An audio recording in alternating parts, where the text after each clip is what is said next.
If you think about the nature of being a chef, you physically have to go to a physical building, into a kitchen. So certain things like technology can take us so far, but there's a human aspect that hasn't changed that much. What you do with that still comes from here and the experience that you have here. You're not going to have an army of robots doing what I do in the near future. You use these tools to help you, to make you better, but they should never replace you, because technology does fail. The human aspect, the human intuition is the most complex thing in the world. What we have in here can't be replicated at this particular time. For what we do, the knowing without knowing, that sixth sense of when somebody comes to you in a restaurant and they have a dream of what they're going to be experienced, and I have to deliver that dream to them. It's finding creative balance to create something that they'll store in here, in the hard drive, so to speak, that will never leave them.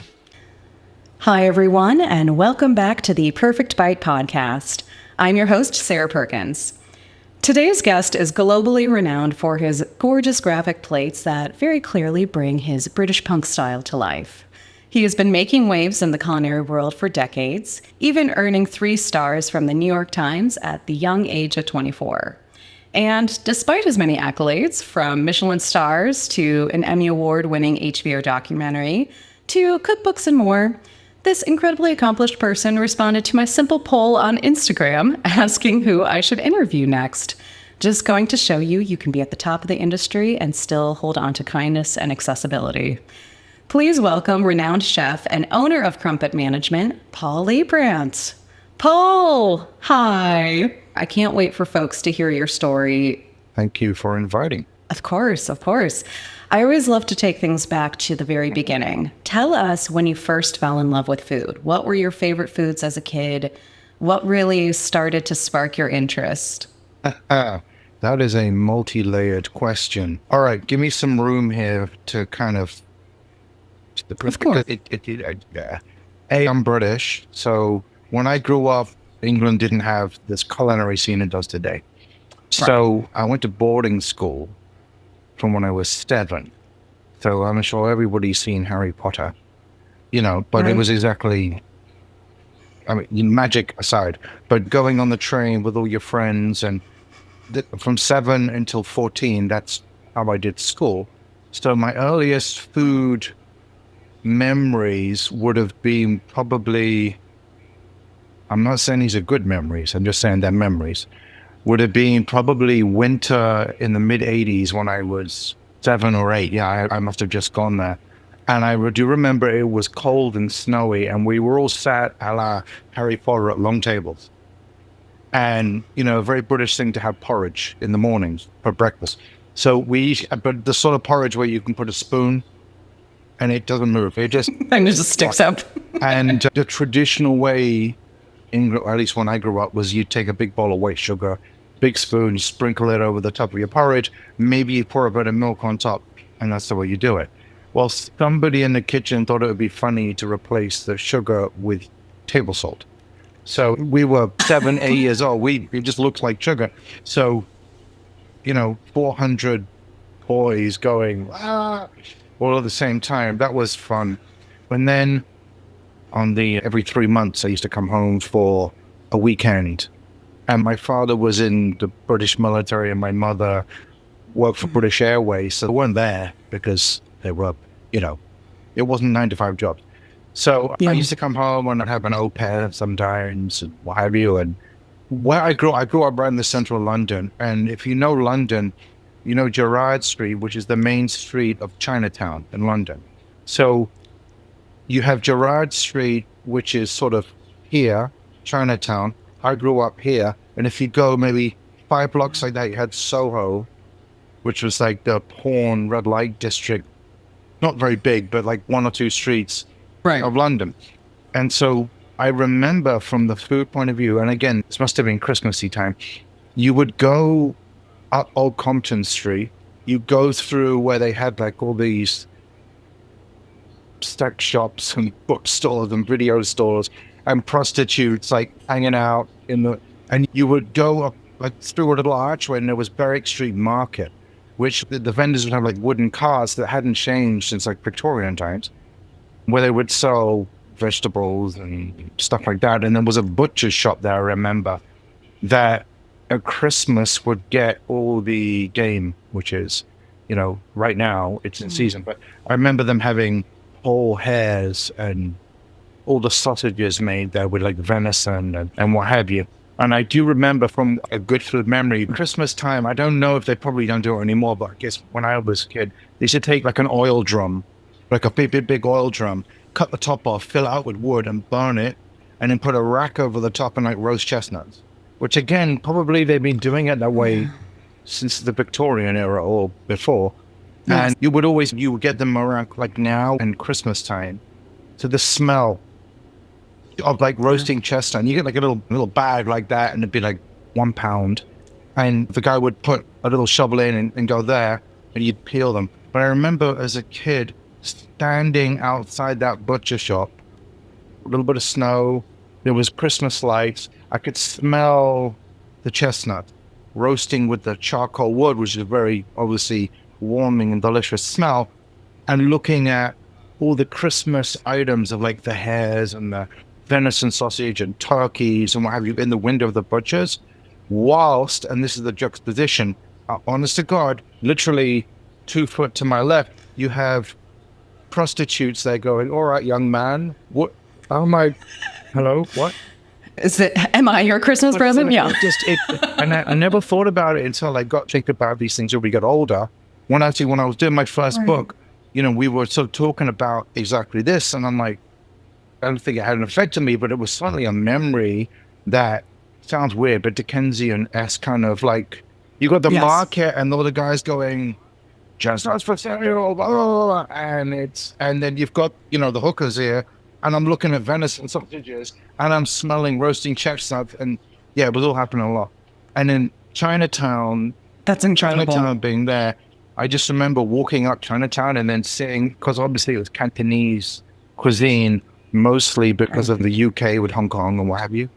So the roasted ducks in the window, the pork, I remember on the very corner, but it's not there anymore, called China, a restaurant. And I remember wonton soup and the chef in the window making the wontons with this huge of the wonton broth. And I remember like looking at the window and making it. And it was, simple, but like some of the best wonton soup I ever had was there. They like make the wontons 10 minutes before you eat them. So it was like pristine. But these are like early food memories. Yes. Yeah.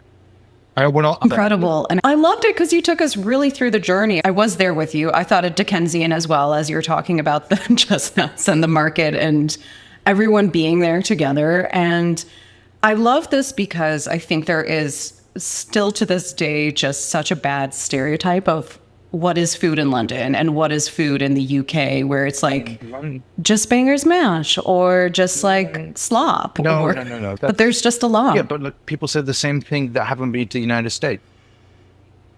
I mean, I have the fortune of being able to travel around the world and do what I do. And, the majority of people haven't been here. And so what they know is what they see. And what they see is pizza and burgers. And they think, oh, everybody's fat. Everybody just eats pizza and burgers. I'm like, no. But it's like if you haven't been to France, oh, they just eat cheese and snail. Well, they do, but there's a lot more to it than that. So it just depends on, obviously, context and your experience. But no, honestly, the food scene in the UK has grown tremendously.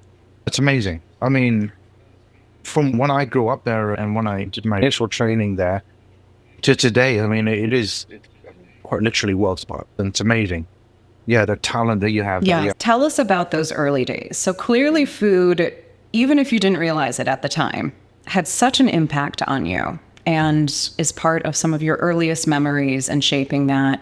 What was really the aha moment for you that you said, I want to go into the culinary space, learn everything you can, and tell us a little bit more about some of those incredible folks that you started with? Well, okay. So I didn't have any family members that were ever involved with hospitality, food, anything like that at all. So back in the day, a lot of it, you followed in the footsteps of your father or mother. Or I did not. I was going to go into the British Army to the UK and follow in father's footsteps and do. My father was in the UK Special Forces, so I was going to follow in that line. And when I was 15, you leave secondary school, like high school at 16, but I was 15.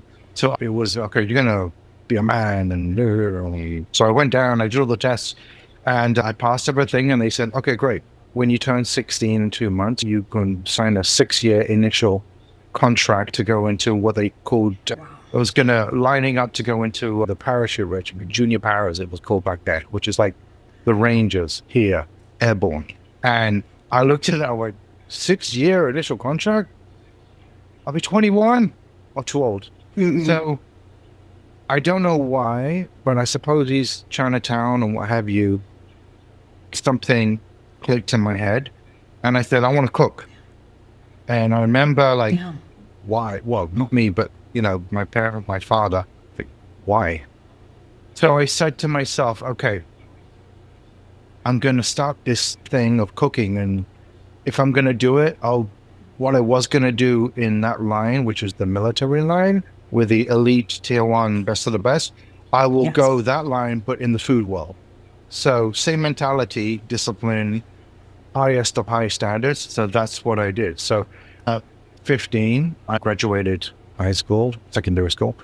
I didn't go to college, and I went to work at a restaurant called L'Escargot, which is on Greek Street in London, which has been there since 1927. And had a 1 Michelin star restaurant. And I started my culinary journey then. And that was in the early 90s. That was hard. I mean, there were no human resources back then, to be honest. You just sort of rolled your sleeves up, dived in, and it was like fighting to stay alive every day. It was tough, really tough. But that's the way it was. Yeah. I mean, very brigade style, like you said, but you were in just a different environment and inspired by that from your dad's career and what he chose to do. Well, I just think, for me back then, like if you're 15 years old, this month you want to be this, next month you want to be that. So for most, it's like, okay, well, I was lucky enough, I suppose, to make a choice that was all right. It was but it worked out well. Most people don't. Most people don't know. They kind of, they career-wise, they're like, well, I like that, but I also like this. So I started doing that, and the system then was you worked in the UK, in London, and there were obviously not nearly as many great restaurants back then as there are now.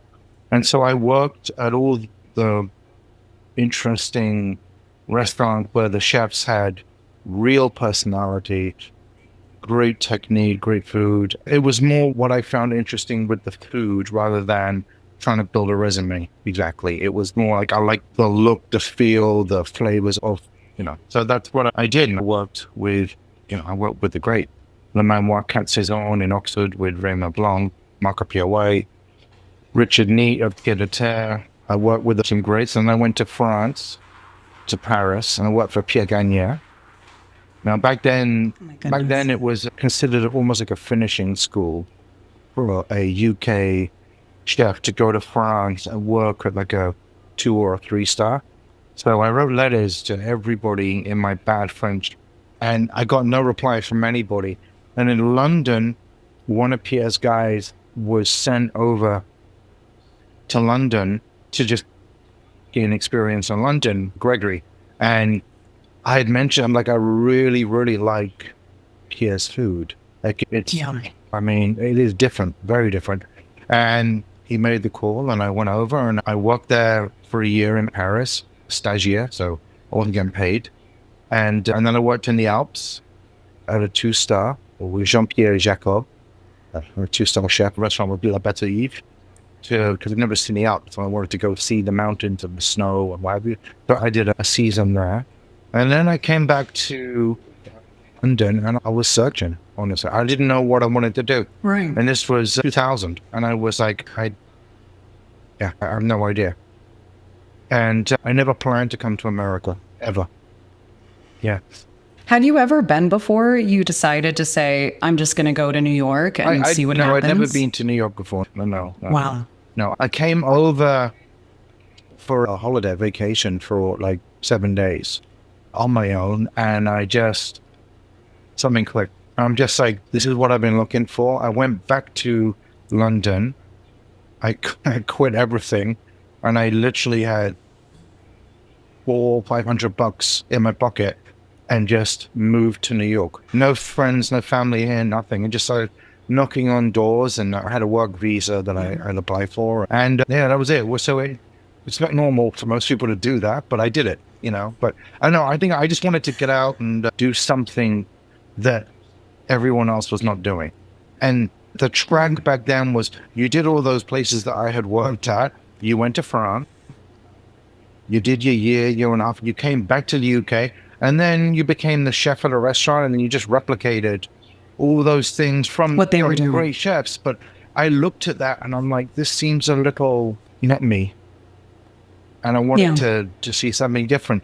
And America. Yeah, America was not on the radar, but thank God I made the choice, I mean, you've been in New York ever since, so 25 years. What was the biggest difference that you were feeling right when you jumped the pond in terms of the food, the folks that you were knocking on doors and that you were saying, I need to come in here? And so what do you think that you brought in from the UK and from your experience in France versus also what you were seeing that they were doing already then? Well, I think obviously with any situation, it's understanding the cultural differences. It's America. Everything's big here. Everything is bigger. People want bigger things, and that's America. England's a small country. It was a very different mentality and mindset, self-depreciating, making fun of oneself. America is not that. America is confidence. America is, we are the best. We know we are, right? As the UK was back in the 1850 to 1920, it ruled the world, So the contextual difference is, you can see in life, don't change that much. It's just, life is a circle, right? Just the same things keep going and coming away. So I had to look and adapt the way, as a young man, which is also hard when you're young, adapt to New York, the people that live there, what they're like. So obviously that takes some time, and I just dove right in, and I'm like, if I'm going to do this, I will, no fear. So I think what I brought was the personality of what was going on, obviously, in London and the UK at that time with food. When I came over, the fat duck, Heston, what he was doing was, he opened it in 95, so it wasn't new, but certainly pretty amazing. Ramsay had sort of surpassed Marco as the chef in the UK that was going for his third star. So that energy, that drive was something that was born into, that was part of what I grew up in. Remember when I did my training, and what I grew up was in the mid-90s, which was the, rural Britannia, Britpop, and the culture of the music, the movies, the fashion, celebrity, all of that. Well, that's what I grew up in. And so it rubbed off on me like, okay, we have a story to say and a point of view that is valid, and it's great. So I think I brought maybe a touch of that to, in New York. And narrated through food, obviously. Yeah. Yes. Again, if you look at any of your food, it stands out on the plate, just like you said, that Britpop time, very like punk pop as well, in your face. What was the reaction right away? Very quickly, you ended up earning 3 stars from the New York Times at 24. Yeah. Was it feeling like, I'm just being Paul on the plate, or did you feel like there was some pressure to put something on there? I think my naivete is really what to do with it. Like, I was 24, and it was, that was at Atlas, my first ever job of being my own chef, like being in charge. My goodness. And at 24, let's just say my management skills were not as refined because I was 24. So I've been there. Yeah, yep. We all have. We're all the same in many, 24, okay? So I just jumped in and Yes. You think you know everything. absolutely. So, I just dove in and I put a personality on the plate and people liked it. Customers liked it and they kept coming back. So I'm like, well, okay, I guess I like it. I'll just keep doing this. But how do you know? Like, there's no one to say yes or no. And the thing that I had to learn was how to balance to the New York crowd, was a very elite crowd, with what was going on to what they wanted. And that can be a hard one to balance. So it was, I just dove in and did it. Yeah. It sounds like you really broke through maybe what felt a little stuffy at the time and made it fun. Well, I mean, the food world is always evolving, isn't it? Every Yes. year we get older and then somebody's younger behind us who has a different idea, like music, like fashion, like anything.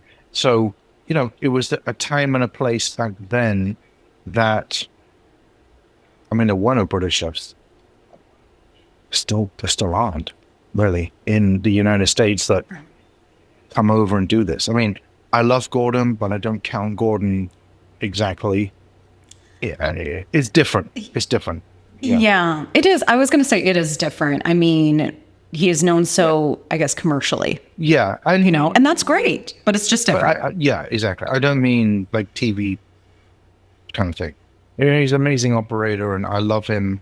And I knew him before he became what he is today, and I'm very proud to see him do what he's. I mean, he's fantastic. But anyway, so I just added, I think, a different voice, a different, experience that diners in New York didn't have, and they went, okay, we kind of like this. So yeah, I mean, that's all we do when we open restaurants. We put a personality on a plate, honestly, and create an environment that you want people to come to and feel they want to keep coming back to. And it doesn't have to be so complicated with that. It's a hard one to do. Yeah. It's hard to do. It's not easy to do. But if you break it down, that's really what it is. You're not going there to kind of cure the world of pandemics or whatever. You go in for a nice experience. That's it. So I gave an interesting, different approach, I think, that people embraced. Yeah. And I think it's so interesting now that, yes, we're still seeing it, but social media plays such a role in how people are developing menus. Don't get me started on that. Because if we look at your food, someone might also give it the description Instagrammable because it's so beautiful, but you didn't make it that way thinking someone's got to take a picture of it. I look at them, I mean, please. When you've been around in any profession, but when you've been around enough, you get wisdom if you're paying attention, and you can see the world and people and how the psychology of human beings changes, but also there are things that stay the same. And I really do, life is a wheel. Good times are coming, but they're also going away. So are bad times. They're coming, but they're also going away. And life is like this. And it always will be, because it always has been. So if you look back, I mean, I'm talking purely from the gastronomic sort of foodie perspective, on my opinion here. What I was doing 20 years ago is now commercial. But when I was doing it back then, it was me and one or two others. And people were going, whoa, oh my God. Yeah, but it's become commercial now. And so I look, I'm like, it's not that it's a new idea, but if we go back way before my time to Nouvelle Cuisine, which was the 70s into the 80s, it was like the hexagonal black plates with like one piece of mange tout, one prawn, and like a dot of raspberry, which I always loved. The movie American Psycho, the very, very beginning, when they're in the restaurant and they're describing the food, and it's like rabbit in a lemongrass veloute with a white chocolate, and you see the plates. I mean, that encapsulates that mid to late 80s Nouvelle Cuisine, which is exactly the same thing as today. It's just, it's framed differently, but it's the same thing. It's like, opera is a good example. You have operas that are played today, which were playing 100 years ago. Same operas, right? But 100 years ago, if you and I went to see it, I would wear top hat, white gloves, have tails. We could go see it today. I wouldn't dress like that. The approach has changed. but the core of what we want is still the same. So if you look upon it in that context, the human aspect of it, it doesn't change that much what people want. So I think it's kind of amusing with the social media thing, which is just an evolution of how people communicate in a way, and what happens always when you have new cultures of how people talk, how people communicate, how they share. You get good and bad with it. The one thing I don't like about the social media impact with regards to chefs and our business, I think it kills creativity. I really do. I think the algorithm. Everyone just makes the same thing. Because people covet what they see. It's very true. People look at something and they go, I want that. Oh, I like that.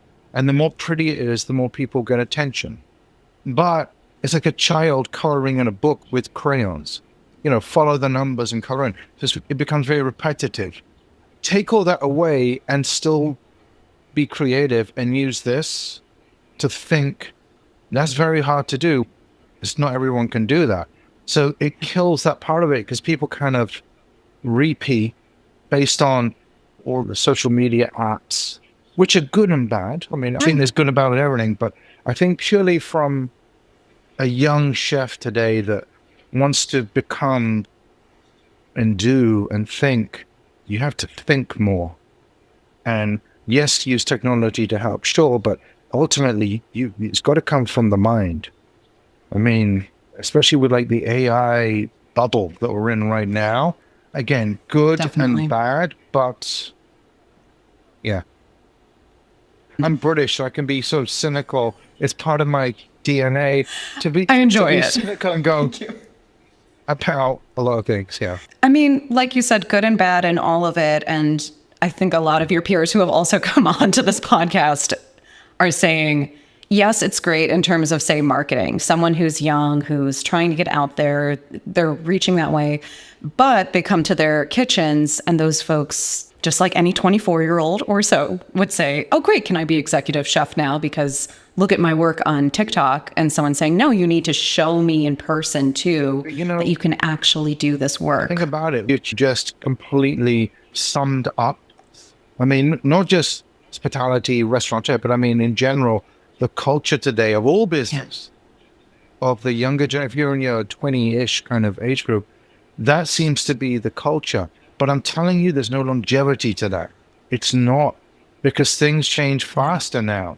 So that might work now, but like 5 years from now, good luck. Good luck. Life is life, and certain things you have to have in life, no matter how things change. Yeah, the world is what it is, and technology can help to a point, but there is a human element behind everything that will never go away. You can't just say, oh, great, AI will take care of everything. Yeah, you want to see what AI is going to do? Really? Good luck. Going to put a lot of people out of work. A lot. Right. There has to be the human element still. Yeah, it's going to change. And then until it happens to you, you don't realize it. And then when it happens to you, you go, hang on a minute. Whoa, I'm telling you, you have to take it balance and think a little bit further out. And I'm not saying be smarter, but try and have a bit of wisdom and look at past things that happened in the past. I mean, look, throughout human existence, whenever technology changes the world that we live in, it's amazing that we're doing a podcast, we're talking about this right now. Yesterday, I was talking about this and saying, you know what the biggest industry in the world in, what was it, 1900, 1905, 1895, around that time? You know what the biggest industry in the whole world was? I'm trying to think. I mean, Industrial Revolution, thinking manufacturing of some kind? Or was it the print industry? Whaling! Because they used whaling for, lighting and oil. Until petrochemicals became widely available and used for an electricity with Tesla and Con Ed and what have you, became available on a bigger basis. It literally, the whole wearing thing stopped in a year and a half. Wiped out, done, finished. Like New York City. Incredible. Like New York City, for example. You know all the brownstones? You know, they have the stairs that go up like this. You know why they were built like that, right? No, actually, I don't. Because when they were all built before the motor vehicle, everybody traveled around on horses, and the amount of horse shit everywhere, like mountains of horse shit. Because otherwise, how you either walked or you went on a bicycle before the car, or you went on a horse, and most people had a carriage and a horse, and right. But the horse is shit everywhere. So you had mountains of shit. So they built up like that so you could wipe your feet and go up. And until Henry Ford came along and made the automobile available to a bigger, it wiped out the horse trade, like, again, in 2-3 years, gone, everything. Overnight. So if you think about things in life like that, you know, things change, sure. So you've got to think to the future of whaling. Yeah, there's plenty of whales on the ocean. People need to light with all the whale blubber, gas. Yep. Things change. That's all I'm saying. I'm interested to see, too, what is essentially post-AI after all of this. I mean, morning you and I are recording, woke up this morning and $10 million were put into a hospitality tech platform that's using AI in some level, but it's helping essentially reduce pen and paper in terms of CRMs, plus the marketing that you've seen so long for retailers, and actually being able to retarget folks and know who the heck are actually sitting in these seats and how can we get them to come back time after time. Yeah. So again, great uses, but we're talking tech and we're talking restaurants, and the folks I've worked with or even talked to on here, everyone just says like, yes, I'm building this, but when you're selling to actual restaurateurs and owners such as yourself that you have been, it's, why do I need another one of these? Everything is so disjointed right now. So that's also the future I'm hoping we get to, is everyone's eventually just plays well together. Platforms become so much more seamless from that side. You know, if you look 25 years ago, there was the big .com crash in 2000, but that was like the bubble of the internet as we know it today. Okay, so look back and see, I mean, that was the internet as a whole. What happened after that? Did the internet stop? What happened? The bigger players stayed on, refined, and that's where we are today. AI is very much the same thing. There's not going to be one person, there never is. But, you know, whenever anything is new, you always got people elbowing to get to the front of the line. So, yeah, I think technology can obviously be very helpful, absolutely. But I think right now there's a lot of unknowns out there of exactly how to use it in the best possible way. People are using it because they're using it, but how can you know what exactly it's doing? It's like when you put out like a marketing campaign, as we've done many times, and put out a press release. I mean, how do you quantify who exactly is coming to you based off of what you? It's a little gray area. You don't know exactly because no one's filling out a questionnaire or going, I got the press. Yeah, so that's what I mean. Like, you don't know exactly. You can guesstimate. So right now, a similar thing with AI. You've got so many people putting out a lot of things, but it will refine itself as it always does. Yeah. Definitely. So I want to take that topic and talk about what you're doing here today. So, of course, you had your own past restaurants after working for others, Corton, The Elm, and eventually you said, I want to be in a consultancy role and help others start their own restaurants as well as grow them and make them into better entities. What inspired you really to start Crumpet Management? Where is it today? And when we are talking about things, say, along restaurant tech and different methods here, what are you really seeing as a theme that everyone that you're working with really needs help with right now? Multiple questions in one. Okay. Well, I'll clarify that, you know, I do a lot more of the consultancy. I have restaurants, but they're just not in New York. Yes. They're in Asia and what have you. So, honestly, pandemic, you know, hit New York and the whole world, but hit New York pretty hard. Our industry, obviously. I took a pause because I had a space. I was going to open 2021. So not that long ago, I was going to open But I took a pause on not knowing, like everyone else, exactly what was going to happen. So it's not like I haven't given up on restaurants, not at all. I've been doing a lot of consultancy, and we do licensing deals, all that kind of stuff with a lot of people outside of New York City. So it's multifaceted, I guess is what I'm saying. What I see varies very differently depending in the world where you are. AI is obviously a big one. I would say it's not necessarily a technology or a platform or that people are asking about. It's more general than that, honestly. A lot of it to do with marketing, a lot, because there's so much competition more than ever today. It's how do you stand out when the world is noise, just noise. The moment you wake up, it's just noise all the time. Pay attention to me. So a lot of it is how do we stand out in that way, which is a hard one because there's no magic answer. Like, it, comes down to what you're actually doing.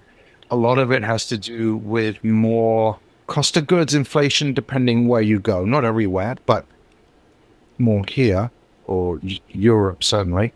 A lot of it has to do with culture of the younger generation, the Gen Z or what? Gen Z, Gen Alpha, the betas are coming. I mean, when you open a restaurant, you have a stable of young people that come in because that's what makes, you need people that have energy and have enthusiasm, right? So you're employing a lot of people in their 20s. Well, when I was in my 20s and today, the people in their 20s is very different. The mindset, the work ethic, all of it, the whole thing. And that's something which is not global. It's the first question I get asked, whether I am in the Middle East or Asia or wherever I go, is, so America, do you have these? I'm like, oh yeah, same.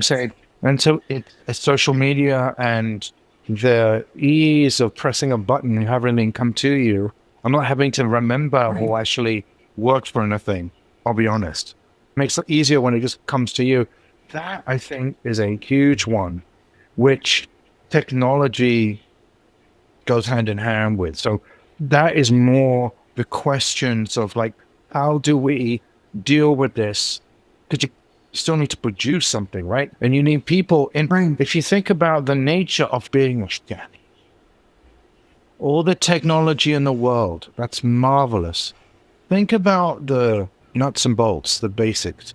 You physically have to go to a physical building, into a kitchen, which has physical heat, freezing, cold, sharp knives, to physically do all these things, which haven't changed in millennia, right? Like human beings, you burn something, you wash something, you cut something. You don't just jump on, a cow and start eating it. You have to.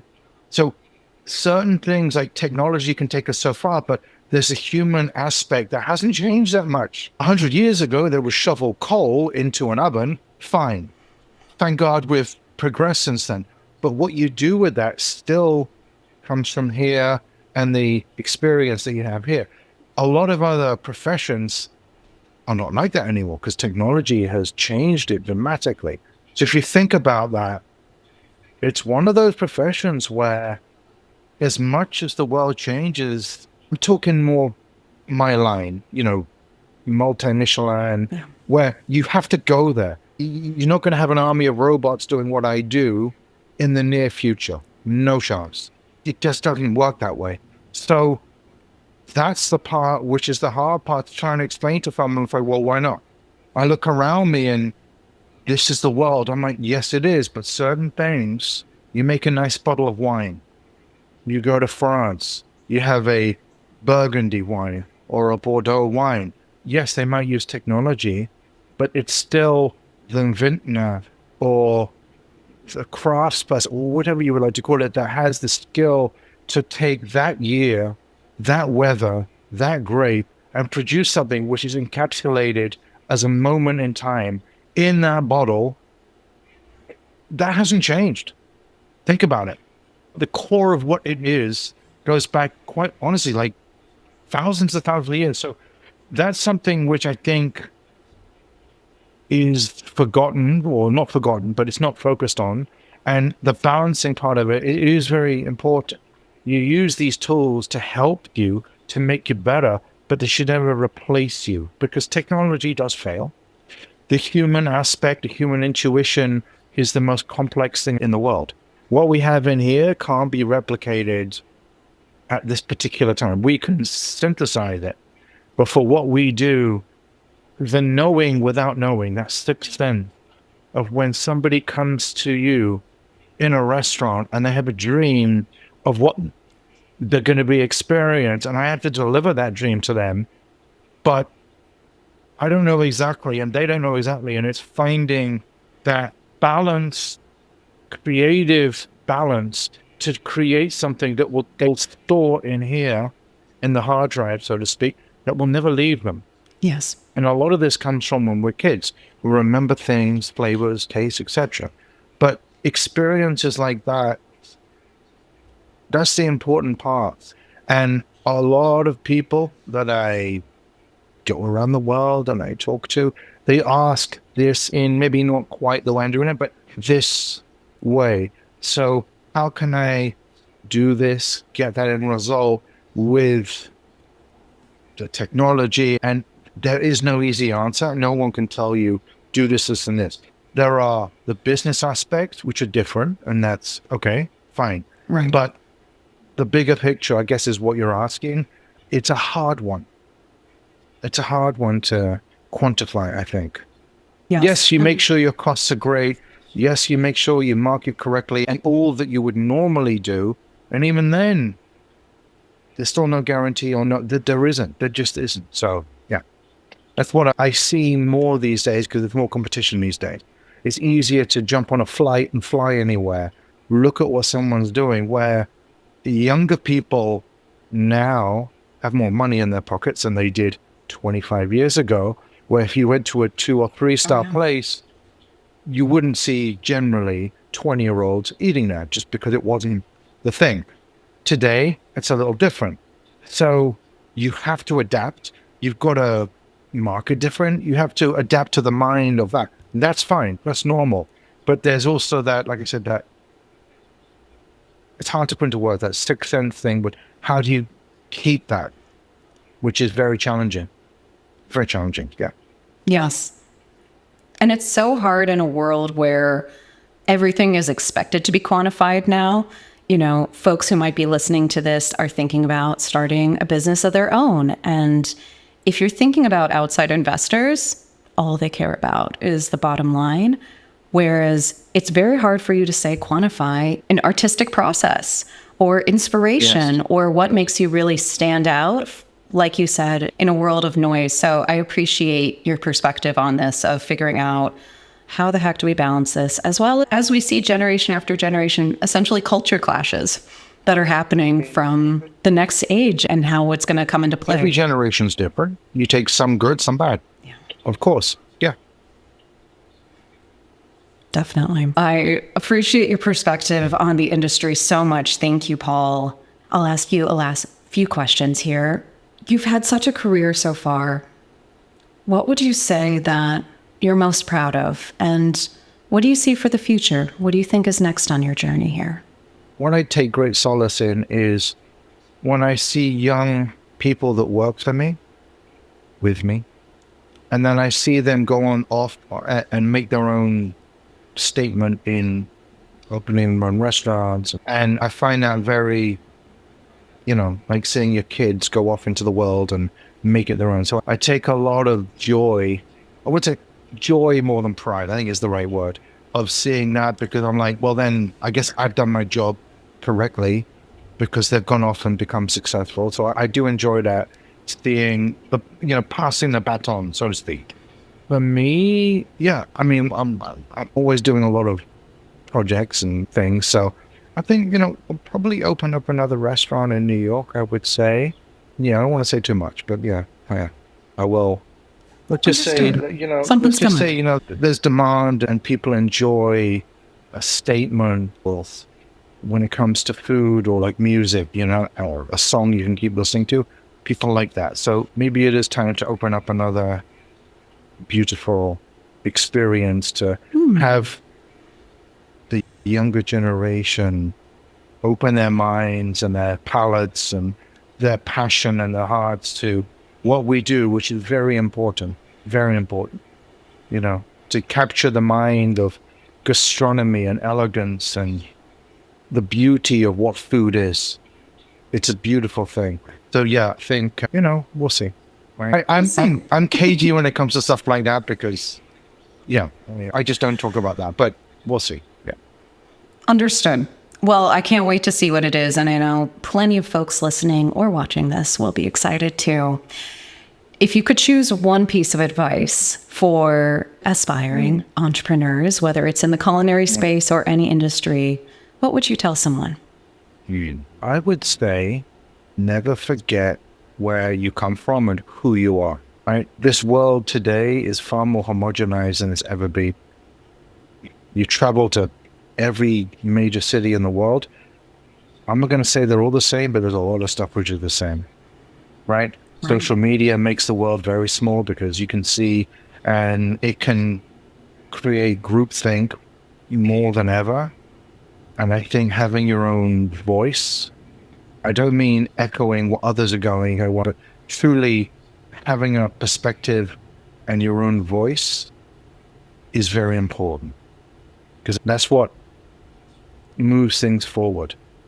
Not trying to shout with everyone else, but actually taking a moment and being who you are, not what the world wants you to be. I think that's a very important thing, especially with food. And obviously, as a chef, it's very easy to influence. And that's nothing new. But today, definitely that would be one thing that I think is quite important. Yeah. I think that's a very good piece of advice. And like you said, you don't realize how much it will make you stand out just being yourself. Well, I think in the short term, it's hard to do, but when you go the long run, then you realize it. Because you have to do it to know it, obviously. So, yeah. Love it. Well, Paul, here we are at, as folks say, the world's best and hardest question. A little reminder for folks that this is called The Perfect Bite, not just because it's a perfect bite of the folks we talk to across the food industry, but also because we each have our own perfect bites, a moment, a memory, a recipe. Maybe it's just a taco on the beach on vacation that you had one time, but something that you ate that will never leave you. So, Paul, what is your perfect bite? That's a hard question. It's... Yeah. The word demonic has been used about this question. As with everything in life, there are many, right? I would say one of the perfect bites that I've had in my life would be when I went to work in Paris. The culture difference there from London to Paris was quite different. French, like gastronomy, a bakery, a patisserie on every street. And can I swear? Is that okay? Yes. Oh my gosh, yes. Loved it. Oh my God. No, I don't know, the smell of bread. And for me, one of the perfect bite was I started very early in the morning, again, because, we started, 6:00 in the morning.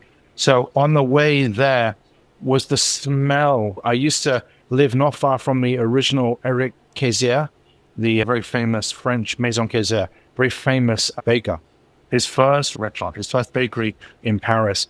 And I used to go past it, and they used to have baguette, like baby baguette de monde, which is like a little baby. Yeah. And the smell, and I remember the first time I had one, it was like hot, but it was perfect. The crust, like everything, how you would define a perfect baguette. It's the most simple thing, but the best things are when they're done perfectly. And I remember breaking into that and eating it and just going, I've had baguette, but not like, the water was different, the flour was slightly different. So, it makes a difference. And that was one of them. One of the times in my life where I was like, I'm in the right place at the right time. And I was 19, so I didn't have a huge amount of life experience, but it made a big impact on me. Yeah, sure. I love that. I mean, just the perfect Parisian baguette to kick off a long career just loving food. Simplicity is always the most simple. absolutely. Yeah, yeah. No. I mean, just I respect. Obviously, I know now, but the years, decades it takes to master the craft of anything. But to get that perfect bite, the work and the experience that went in to make that one baguette. Because you didn't just make a bread dough and go there. It takes so much time. And yeah, so I respect that craft and the dedication to get it to that level. So yeah. I mean, I think it's something very special. Yeah, very special. Yeah, but there are obviously more, but that particular one was, definitely reminded me. Thank you. Thank you for sharing. Paul, thank you so much for your time today. This has been such a pleasure. Can you let folks know where they can find you? So websites, social accounts, any venues that we can visit your work? I think the easiest way to say hello would be, well, there's a website, www.paulliebrandt.com, my name. And then obviously Instagram is an easy one, at Paul Liebrandt, which is an easy one because everybody has a phone with Instagram on it. So I would say probably those two. Here in Bangkok and Thailand, we have 2 restaurants there, and so anyway, but yeah, that's probably the easiest way to do it. Yeah. And again, thank you for being just here and so accessible. It was such a joy. My pleasure. And thank you. everyone, thank you so much for listening in. Once again, this was The Perfect Bite, and this was Paul Liebrandt's Perfect Bite. Thanks for tuning in to The Perfect Bite today. You can listen to future episodes on Apple Podcasts, Spotify, and anywhere else you listen to podcasts. Thanks in advance for subscribing, rating, and reviewing. You can follow The Perfect Bite on social media at Perfect Bite Pod. Now go get something good to eat.